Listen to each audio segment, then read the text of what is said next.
Today we are discussing about hypertension. I am Dr. P. Mageshwari, Associate Professor, Department of Pharmacy Practice, Vistas.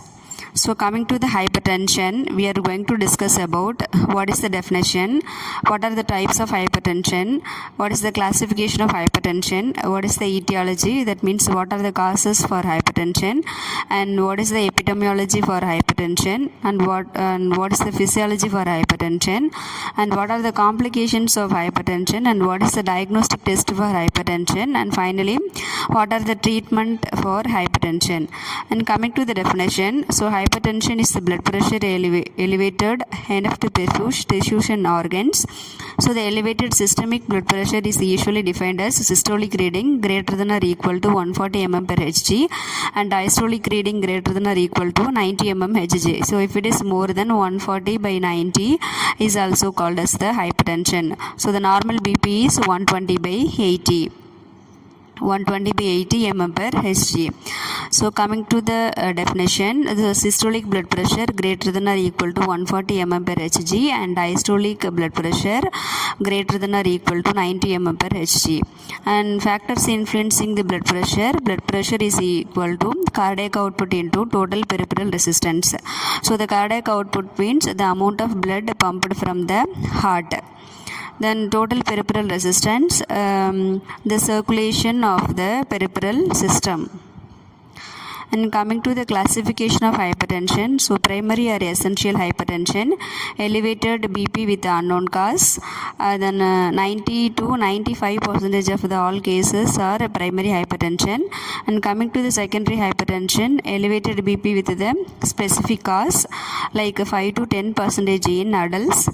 So the primary hypertension is the contributing factors like increased sympathetic nervous system activity, diabetes mellitus, increased sodium intake and excessive alcohol intake. So these are the reasons for the primary hypertension. And coming to the secondary hypertension, contributing factors like renal disease, endocrine disorders, neurological disorders.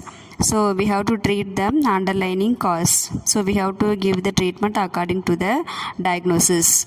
And coming to the blood pressure classification, so normal is 120 by 80 mm per Hg and pre-hypertension 120 to 139 for systolic blood pressure and 80 to 89 for diastolic blood pressure, and stage 1 hypertension 140 to 159 for systolic blood pressure and 90 to 99 for diastolic blood pressure, and stage 2 hypertension greater than or equal to 160 for systolic blood pressure and for diastolic greater than or equal to 100 for the diastolic blood pressure.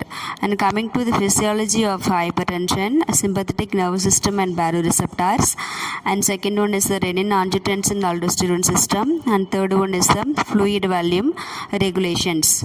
And coming to the first one, sympathetic nervous system and baroreceptors. So baroreceptor is the pressure receptor. It will be present in the carotids and aortic arc, respond to changes in the blood pressure. So it's influence the arteriolar dilation and arteriolar constriction, and the contractile force strength increasing the heart rate and increasing the cardiac output. So if the cardiac output is increased, automatically BP will increase. Then second one is the renin angiotensin aldosterone system. So renin is released from the kidney juxtaglomerular cells. So renin react with the circulating angiotensinogen and angiotensin 1. So angiotensin 1 is the weak vasoconstrictor. So angiotensin 1 is converted to the angiotensin 2. So angiotensin 2 is the potent vasoconstrictor. Then aldosterone is released and increased the plasma volume and increased the heart rate and increased the cardiac output. So finally BP will increase. Then third one is the fluid volume regulations. So increased fluid volume increases the venous return. So it's affecting the cardiac output and tissues perfusion, increasing the blood pressure. And coming to the factors influencing the BP, heart rate, sympathetic nervous system, peripheral nervous system, vasoconstriction and vasodilation. And coming to the risk factors for primary hypertension, so age is more than 55 for men and more than 65 for women. alcohol intake, cigarette smoking, diabetes, elevated serum lipids, and excess dietary sodium. And coming to the risk factors for primary hypertension: family history, obesity, ethnicity, African and Americans, sedentary lifestyle, and socio-economic status, and stress. And coming to the clinical manifestation, symptoms like fatigue, dizziness, palpitations, angina, and dyspnea. And coming to the complications, so complications are the primary related to development of atherosclerosis, that means the hardening of the arteries or fatty deposits into the arteries.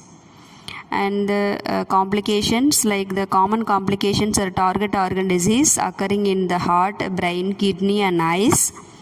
And hypertensive heart diseases like coronary artery disease, left ventricular hypertrophy, and heart failure. And coming to the left ventricular hypertrophy, so left ventricular hypertrophy is also known as the hardening of the heart valves. So the complications like cerebrovascular disease, that is stroke, and peripheral vascular disease, circulation disorders that affects the blood vessels outside of the heart and brain, and nephrosclerosis, hardening of the small blood vessels in the kidneys, and retinal damage. So coming to the diagnostic test for hypertension, so for diagnosis we are using sphygmomanometer and stethoscope for diagnostic test for hypertension. And coming to the treatment goals: lifestyle modifications, weight reduction, dietary changes, limitation of alcohol intake, less than 2 drinks per day for men and less than 1 per day for women, and regular physical activity, avoidance of tobacco use, and stress management. And coming to the hypertension collaborative care, that is drug therapy. So diuretics is the first line therapy for hypertension, and beta adrenergic blockers, ACE inhibitors, that is angiotensin converting enzyme inhibitors, then calcium channel blockers. So coming to the thiazide type of diuretics, example chlorothiazide and hydrochlorothiazide, then loop diuretics, example furosemide and torsemide. So coming to the mechanism of action, it's inhibit the sodium chloride reabsorption. So side effects like electrolyte imbalances, decrease the sodium, decrease the chloride, and decrease the potassium, and impotence and decreased libido. So these are the side effects of the diuretics. And coming to the beta adrenergic blockers, example metoprolol, propranolol, atenolol. So all the drugs are comes under the beta blockers. So coming to the mechanism of action, it's block the beta adrenergic receptors, decrease the heart rate, and decrease the ionotropy, and reduces the sympathetic vasoconstriction. And coming to the side effects, bradycardia, hypotension, heart failure, and impotence. And coming to the ACE inhibitors, angiotensin converting enzyme inhibitors, examples like captopril, enalapril, benzopril, quinopril. So all these drugs are comes under the ACE inhibitors.